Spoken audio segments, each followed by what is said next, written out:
Hi, everybody. Ian Bremmer here, and latest on Iran. Just after the announcement of Project Freedom, things broke apart pretty quickly. Here you have the United States without the level of naval capabilities to actually bring all of these ships through the strait, and the Iranian capacity to retaliate. But having announced it, they want to do something, so they do bring through apparently one Maersk ship, and the response immediately from the Iranians is retaliation against a couple of ships in the Strait and launching a whole bunch of missiles and drones specifically at the UAE. Not launching against Gulf states across the board, which had been the case before the ceasefire, instead focusing at nearby target and most aligned with the United States, with Israel, and against Iran.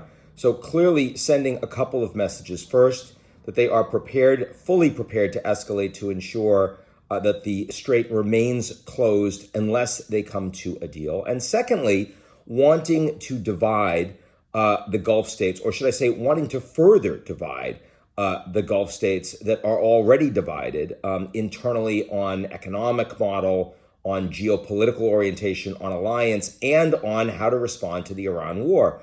Because the UAE wants this war to continue, as does Israel. They don't want the Iranians to have the continued capability to engage in strikes against them and in shutting the strait.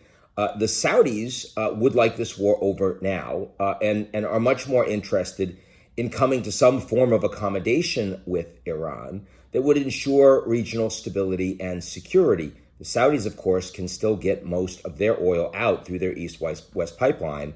The Emiratis cannot, and they also have a much more global model. They require lots of expats. They require airports that everyone can get into, and being a tourist destination. It's a very, very different model. They also increasingly rely on technology and defense support directly from Israel. So this is what we see, is the Emiratis and the Israelis completely tying up their Iran strategy. And now Trump, having announced Project Freedom and not going anywhere, and oil prices continuing to get higher, and the last shipments from the Gulf reaching the United States. So shortages coming soon, prices baked in, only going to get much higher. How should the Americans respond? And so far, Trump has said, well, this isn't really breaking the ceasefire. And that means that he doesn't need to engage in a military response, but he's certainly considering it. And the question is, what would that military response do or accomplish? If you were to take out the leadership today, Kalibaf, for example, you'd have no one else that would be willing to engage or negotiate with the Americans at all. That is not a useful outcome for the U.S. If you engage in attacks against broader infrastructure in Iran, you risk the Iranians hitting major infrastructure in the Gulf. They clearly have the capability to do that. They still have the missiles, despite being 3 months into this war. And despite Trump saying there are virtually no more targets to hit, which is truly not the case. And that would mean a huge downside for the Gulf states. Lots of sudden migration, panic in the markets, all of that.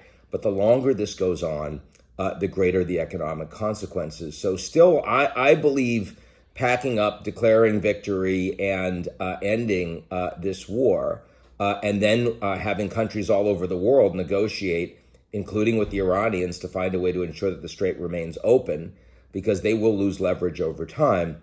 That is the least worst outcome for Trump at this point. But having not taken that outcome for a couple of months, he increasingly feels pot committed, as they say, for gamblers, or path dependent.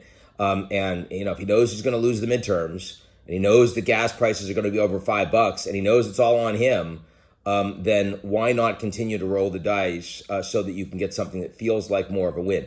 I don't see it. I don't see where that win is coming from. And I see certainly how sorely impatient he is, but that is the stake we have, and the likelihood that this ceasefire, however very tenuous, breaks down and leads to another round of very serious fighting in an environment where the global economy is far more fragile, looks more likely today than it has at any point in the last 2 weeks since the ceasefire started. That's it for me. I'll talk to you all real soon.